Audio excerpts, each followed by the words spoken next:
La semana pasada surgieron algunas dudas a raíz del tema desarrollado en el curso de ciencias. Es por ello que el día de hoy se encuentra con nosotros María Alexandra Montes Moscol, estudiante de sexto año de la carrera de Medicina Humana en la Universidad San Martín de Porres. Además, exalumna del Colegio América, promoción 2014. Hola María Belén, el día de hoy les voy a aclarar algunas de sus dudas sobre el electroencefalograma y voy a desmentir muchos mitos que existen acerca del sueño. Entonces empecemos. ¿Cómo definirías lo que es un electroencefalograma? Ok, el electroencefalograma es un estudio que se encarga de detectar la actividad eléctrica de nuestro cerebro. Entonces ustedes me dirán, Alexandra, ¿el cerebro tiene actividad eléctrica? Pues sí, las neuronas se comunican a través de impulsos eléctricos y estas están activas todo el tiempo, incluso mientras dormimos. Entonces, ¿cómo es que funciona este estudio? Lo hace mediante electrodos, que son dispositivos metálicos que se distribuyen y son fijados sobre el cuero cabelludo del paciente. Y entonces, una vez que ya fijamos los electrodos, esto se va a registrar como una actividad cerebral. ¿Y cómo lo vamos a ver? Como ondas en un registro electroencefalográfico. Entonces, sabemos que nuestro cerebro tiene dos hemisferios, uno derecho y uno izquierdo. Va a medir el estudio la actividad de todo el cerebro. Entonces, ¿qué vamos a medir aparte de la actividad claramente? Dos cosas importantes. Vamos a ver la amplitud de estas ondas y vamos a ver la frecuencia. Con amplitud me refiero al tamaño que presentan las ondas, que como ven están en la imagen de la derecha, pero que más adelante también las voy a volver a mostrar. Y la frecuencia que está representada en la medida de Hertz. Entonces, ¿se puede saber la electricidad normal, entre comillas, de un cerebro en actividad? Ya, no. Nuestro cerebro y nuestras neuronas se comunican mediante impulsos eléctricos, mas no nuestro cerebro genera electricidad. La electricidad es un fenómeno en donde a través de una corriente se pasa electricidad a un agente físico. Por ejemplo, si conectamos el cargador a un enchufe y a nuestro celular, este pasa electricidad y hace que nuestro celular cargue. Pero esto no va a ser así si nosotros ponemos el celular en nuestro cerebro.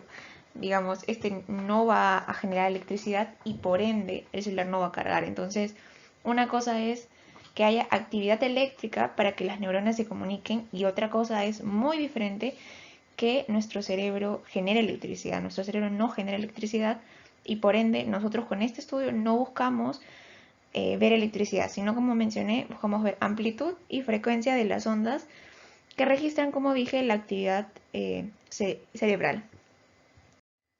Ya, como mencioné anteriormente, estos electrodos van a estar distribuidos alrededor de nuestro cuero cabelludo.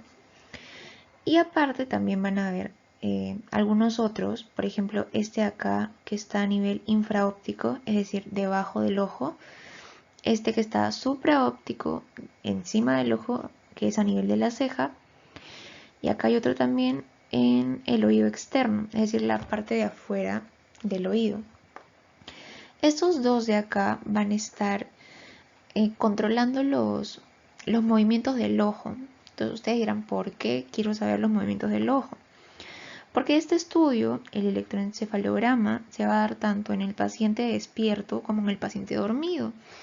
Entonces, queremos saber y explorar qué sucede en un paciente cuando se duerme, qué pasa con sus ojos, se mueven, están quietos, qué sucede con su cerebro, se detiene, sigue funcionando. Es por ello que colocamos electrodos a nivel de todo el cráneo y también en algunas otras partes, como ya les mencioné. Ahora voy a explicarles un poquito más para que puedan entender cómo leemos un electroencefalograma. Entonces vamos a tener distintos tipos de ondas que vamos a clasificarlas de acuerdo a su frecuencia. Vamos a tener unas ondas alfa, unas ondas beta, teta y delta. Para que lo entiendan mejor, vamos a imaginarnos un caso. Llega un niño a nuestra consulta, pongámosle de 10 años, como el que vemos aquí en la imagen, lo sentamos y vamos a hacerle el estudio electroencefalográfico. Le colocamos los electrodos, como les expliqué ya antes, en la cabecita, debajo del ojito, y le explicamos que vamos a hacerle un estudio. Entonces, ¿qué es lo que vamos a esperar encontrar en este niñito? Vamos a decirle al niñito que primero se siente y cierra los ojitos, pero él va a estar completamente despierto. Entonces, cuando un paciente está despierto, tranquilo, lo que vamos a encontrar son ondas alfa y beta, que son ondas rápidas. Sin embargo, como les mencioné, el estudio se hace tanto en pacientes despiertos como en pacientes dormidos. Entonces, si le pedimos al niño que ya se duerma y le hacemos el estudio, pues lo más probable es que encontremos ondas teta u ondas delta, que son las ondas lentas.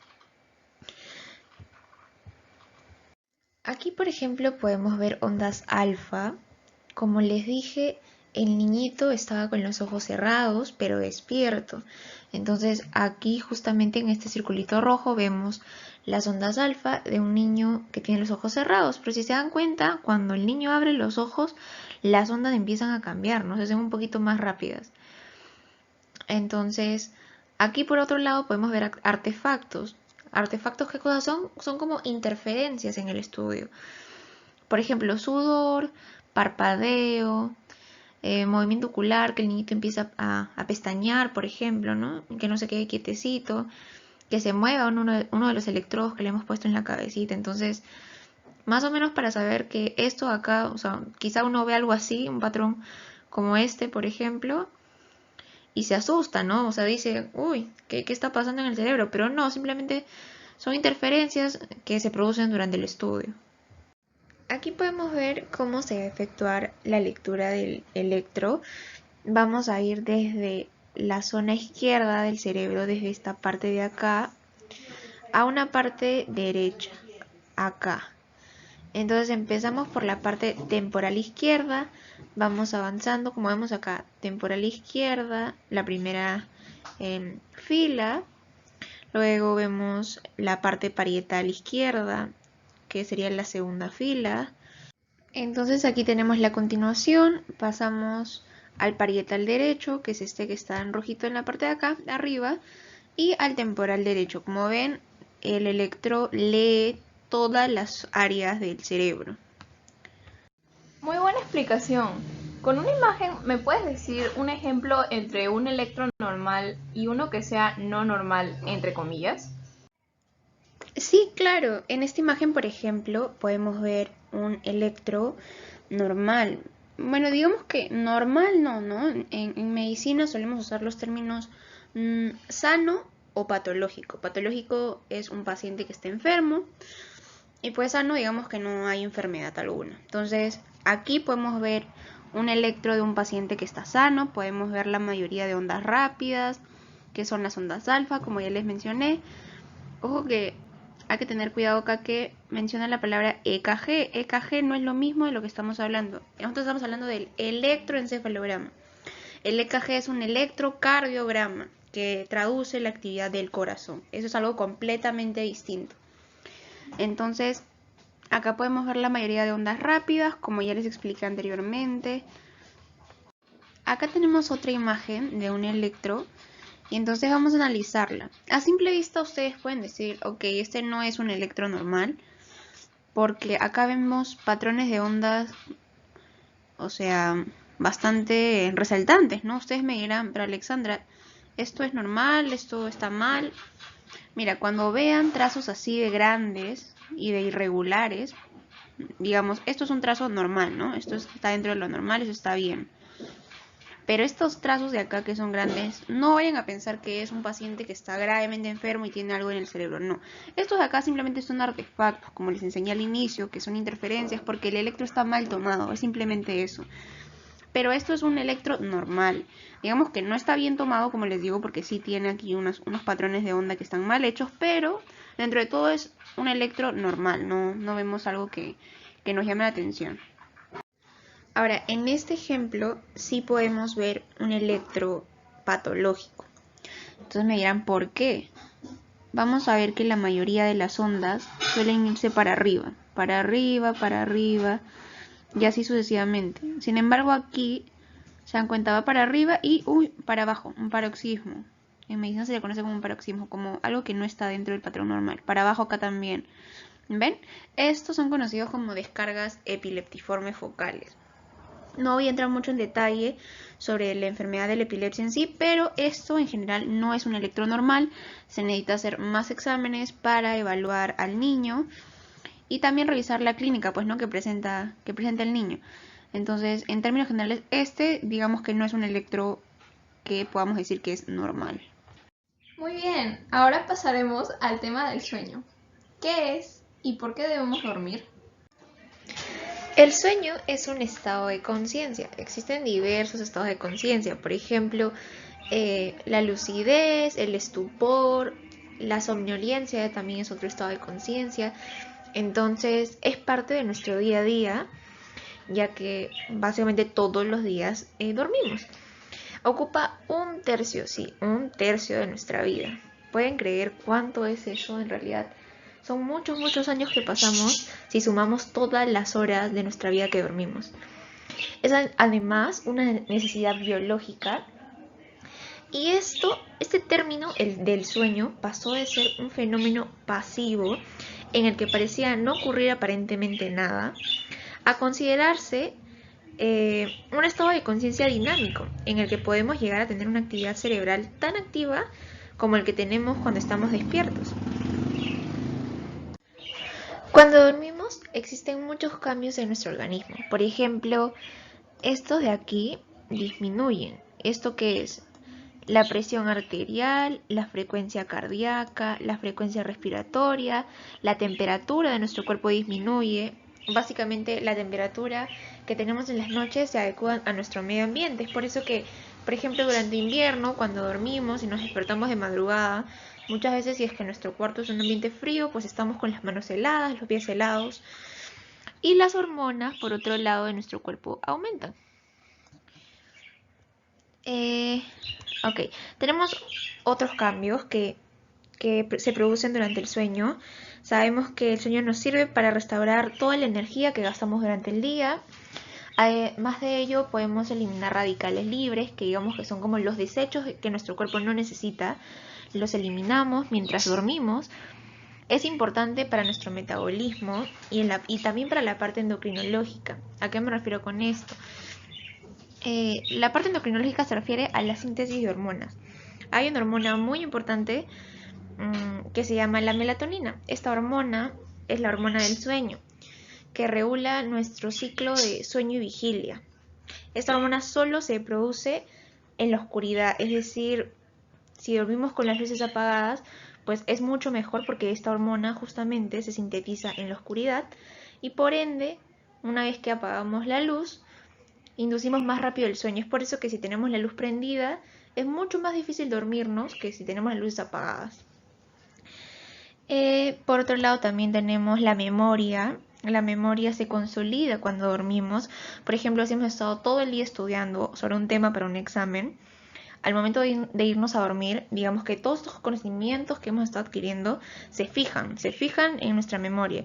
Muchas veces los tenemos ahí todos desordenados en nuestra mente, pero mientras dormimos todo como que se ordena. Es por eso que es importante dormir, muchas veces dicen, antes de que tienes un examen, porque puedes fijar todos los conocimientos que has estudiado previamente. Y también tiene una importancia inmunológica. Digamos que mientras dormimos todo nuestro cuerpo se regula. Todo lo que hemos hecho durante el día, todo entra como en un estado de paz y de calma en nuestro cuerpo. Todo vuelve a su normalidad. Justamente por eso es muy importante dormir. Siempre surge la duda de cuál es el tiempo óptimo que deberíamos dormir. ¿Nos podrías explicar un poco al respecto, por favor? Ya, las necesidades del sueño varían de acuerdo a la edad. Cuando hablamos de bebés recién nacidos o lactantes hasta los 11 meses, lo recomendable es que duerman de 12 a 17 horas. ¿Por qué los bebés suelen dormir muchas más horas? Es una forma de ellos adaptarse al mundo externo, ya que cuando están en la barriguita de la mamá, pues ellos duermen la mayor parte del día. Entonces, cuando salen al mundo externo, pues hacen lo mismo básicamente, y es su forma de adaptarse. Además, necesitan dormir bastante para que puedan descansar bien. En el caso ya de niños un poquito más grandes y preescolares, hasta los 5 años, lo recomendable es que duerman de 10 a 14 horas. Como vemos, conforme vamos avanzando en la edad, las horas de sueño disminuyen. Ahora, en los adolescentes y adultos jóvenes, acá se encontrarían ustedes, y también estoy yo, lo ideal sería que dormamos de 7 a 10 horas. Porque hay muchos estudios que dicen que si no dormimos nuestras horas suficientes, pues se asocia a fatiga durante el día, estamos un poco más estresados, tenemos bajo rendimiento en el colegio, en la universidad, y en general también tiene repercusiones en nuestra salud. Hay estudios que prueban que si dormimos pocas horas siendo jóvenes, pues a largo plazo, cuando seamos adultos, pues tendremos factores de riesgo para tener diabetes, hipertensión. Fuera de esto, un tip para las chicas: dormir ayuda a mantener un metabolismo sano. Entonces, por ende, si es que estamos haciendo ejercicio y estamos en una dieta, probablemente para bajar de peso, entonces dormir también ayuda mucho en ese tema. Y en el caso de los adultos ya mayores, se recomienda dormir de 7 a 8 horas. Este grupo duerme aún muchas menos horas que todos los anteriores, porque ellos más bien, por el contrario, solo necesitan dormir sus horas necesarias. O sea, con dormir lo necesario, ellos satisfacen sus necesidades y todo bien durante el día, pueden estar activos. Entonces, como vemos, mientras vamos envejeciendo, necesitamos dormir menos horas para al menos descansar bien. Otras de las curiosidades que tengo es por qué a veces soñamos y otras no. Esta pregunta de hecho es bastante curiosa y su fundamento se basa en estudiar las etapas del sueño. Para que lo entiendan un poquito, aquí hay un cuadro que les he traído. Todo empieza cuando estamos despiertos, es decir, obviamente con los ojos abiertos. Por ejemplo, ya tenemos sueño, ya es hora de dormir, entonces nos vamos a la cama. En la cama ya nos echamos y empieza la primera etapa del sueño. La primera etapa es la etapa en donde uno ya cierra los ojos, se empieza a relajar, apaga la luz y ya empieza a dormir. Esta etapa es básicamente de somnolencia, nuestros músculos se relajan y aparecen algunas ondas agudas del vértex, que son un patrón de ondas que aparecen en el electroencefalograma, que como les dije, el electro se realiza cuando el paciente está despierto y cuando el paciente está dormido. Entonces, en este caso va a ser en un paciente dormido. Luego pasamos a la etapa número 2, en donde ya van a aparecer los famosos usos del sueño, que son otro patrón de ondas en el electro. Aquí ya nuestra temperatura disminuye, nuestra frecuencia cardíaca también, respiratoria también. Luego viene la etapa 3 y la etapa 4. Estas dos etapas son las etapas, como vemos, más profundas de todo nuestro sueño. Acá es donde ya estamos profundamente dormidos. En esta etapa, en la etapa 1, aún si alguien viene y nos levanta, va a ser bastante sencillo que nos levantemos. Pero en estas etapas de acá, ya es muy difícil que en verdad nos levantemos con un sonido así ligero, no. O sea, acá ya estamos en un sueño bastante profundo. Entonces las ondas se vuelven aún más lentas. Y ya luego pasamos al famoso sueño REM, porque nuestro ciclo se va a dividir en dos partes. El sueño no REM o no MOR. MOR viene de las iniciales de movimientos oculares rápidos. Y por otro lado tenemos el sueño MOR o sueño REM, que es el sueño de los movimientos oculares rápidos. Entonces, de la etapa de la 1 a la 4 son parte del sueño no MOR o no REM. Y tenemos el sueño MOR, que es al final. Aquí, precisamente en esta etapa del sueño, es donde se presentan los sueños. Entonces, este ciclo se repite durante toda la noche. Esta parte de aquí suele durar, hasta acá, suele durar entre 70 a 100 minutos de sueño. Y luego esta de acá dura entre 5 y 30 minutos. Es decir, nuestros sueños duran aproximadamente ese tiempo, entre 5 y 30 minutos. Una vez que acaba esto, se repite todo el ciclo otra vez, desde el inicio.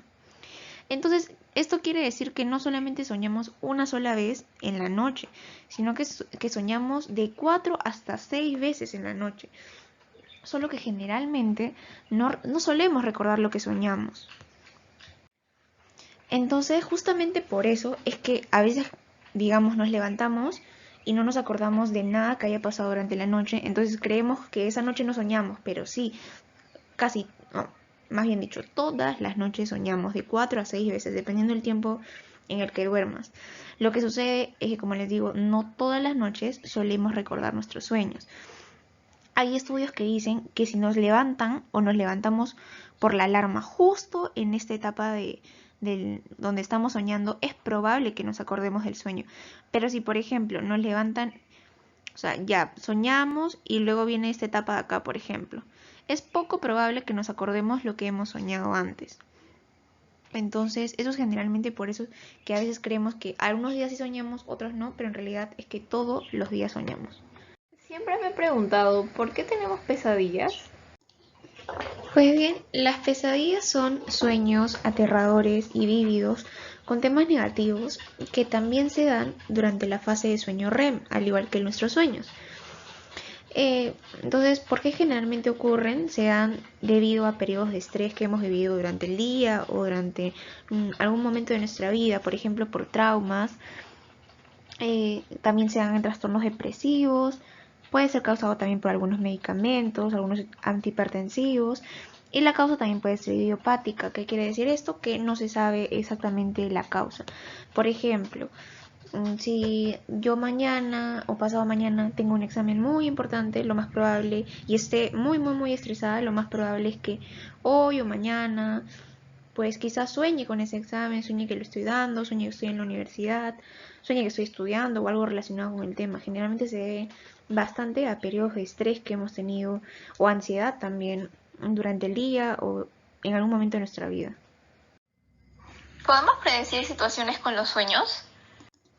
La mayor parte de nuestras experiencias se guarda en nuestro subconsciente y no nos damos cuenta muchas veces de personas que nos cruzamos el día a día o quizá alguna cosa que vemos y se nos queda grabada. Entonces, cuando dormimos, como les dije anteriormente, la información que recolectamos durante el día se fija en nuestro cerebro, se procesa y se fija y hace algunas asociaciones. Entonces, muchas veces en nuestros sueños podemos ver cosas que ya hemos vivido, pero se le integran algunos componentes que no son ciertos, o también más o menos si es que tenemos una situación, por ejemplo, no lo sé, o sea, el próximo año ya tengo que ingresar a la universidad, necesito saber qué carrera voy a estudiar, entonces quizá estoy entre escoger derecho y escoger comunicaciones, y todos los días estoy ahí dale y pensando, entonces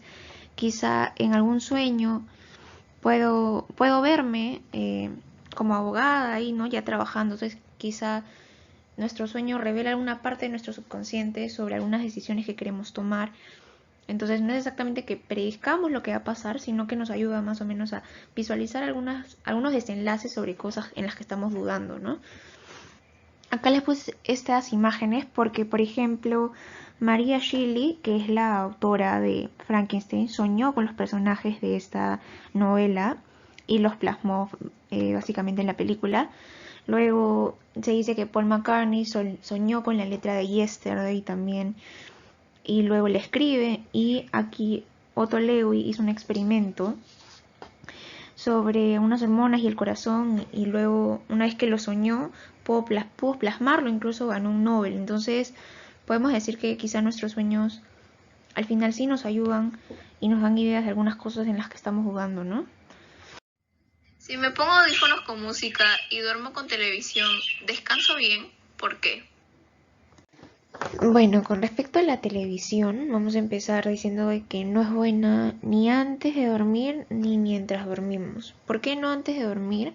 Ya que la televisión tiene una luz azul que daña mucho nuestra vista y generalmente lo que va a hacer es dilatar nuestras pupilas, entonces esto claramente no nos va a ayudar a poder dormir bien, vamos a estar más inquietos antes de dormir. Y mientras dormimos, tampoco es bueno tener la televisión prendida porque ya lo mencioné antes, nosotros tenemos una hormona que se llama la melatonina, que se secreta en una parte de nuestro cerebro llamada glándula pineal, que solamente se produce si es que estamos en oscuridad. Entonces, si no hay oscuridad, esta hormona no se va a producir y por ende no va a inducirnos el sueño.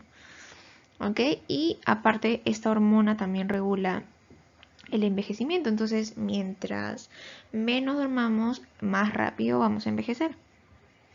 Con el tema de la música, eh, es bastante controversial. Hay algunos estudios que dicen de que cuando escuchamos música relajante o música clásica mientras dormimos, nuestras ondas cerebrales se hacen aún más lentas y uniformes y esto nos ayuda a tener un mejor descanso. Hay otros estudios, por ejemplo, uno que se hizo en Dinamarca, en donde probaron que la música relajante podía combatir el insomnio de algunos pacientes. Y por otro lado, quería explicarles un poquito sobre el efecto Mozart, que es un estudio que se realizó que decía que cuando a los bebés les ponías música de Mozart les podías aumentar el coeficiente intelectual, quizá lo han escuchado por ahí. Esto no ha sido comprobado al 100%, pero aún así se siguen haciendo estudios sobre este tema. Gracias por tu explicación. Tengo otra consulta. ¿Puedo aprender durmiendo? Ya, aprender per se mientras dormimos, no es posible. Es decir, no que si nos dormimos con la radio prendida, escuchando algún idioma nuevo, no nos vamos a despertar sabiendo ese idioma, no. De hecho, un día lo intenté, me dormí escuchando un audio de una clase mía y claramente el día siguiente no funcionó de nada porque igual no sabía el tema, sino que tuve que estudiarlo, ¿no? Como les dije, mientras dormimos algunos conceptos se fijan, se organizan, y se ordenan un poquito en nuestro cerebro, pero no es que si dormimos y nos ponemos a escuchar, no sé, pues algo que queremos aprender, no, eso no va a pasar. Los conocimientos se adquieren cuando estamos despiertos, cuando leemos, cuando repasamos, estudiamos, pero no mientras dormimos. En conclusión, ¿qué consejos nos da para que el sueño nos ayude con la salud mental y a bajar el estrés? Esta es una muy buena pregunta porque generalmente estamos enfocados mucho en las actividades de nuestro día a día, pero no nos fijamos en cómo aumentar la calidad de nuestro sueño, ya que es algo muy importante. Primero, un consejo bastante importante, establezcan horarios en los que van a hacer, por ejemplo, tareas, horarios para hacer ejercicio, horarios para comer y horarios a la hora que se van a dormir y a la hora en que se van a levantar. Es muy recomendable dormir y levantarse a la misma hora todos los días, es decir, si van a dormirse a las 10 de la noche, pues tratan de dormirse todos los días a las 10 de la noche. Claro que siempre van a haber excepciones, pero es lo más aconsejable para poder, digamos, organizar bien a nuestro cerebro y que ya esté acostumbrado a una hora de dormir, a una hora de levantarse y luego no estemos cansados durante el día por haber dormido menos. Entonces, otro consejo importante es el ambiente. Como les dije, es preferible que sea un ambiente oscuro, que no hayan distracciones a nuestro alrededor, de preferencia ningún aparato tecnológico cerca, no el celular al costado de la almohada, porque este emite ondas que emiten radiación a nuestro cuerpo y que no es muy saludable. Otra cosa muy importante, la cama se usa para dormir. La cama no se usa para estudiar, no se usa para comer, la cama se usa para dormir, para que así sea mucho más fácil adaptar a nuestro cerebro a que ese lugar es el que vamos a elegir para descansar. Otro, otro punto muy importante es el alcohol, el cigarro y el café.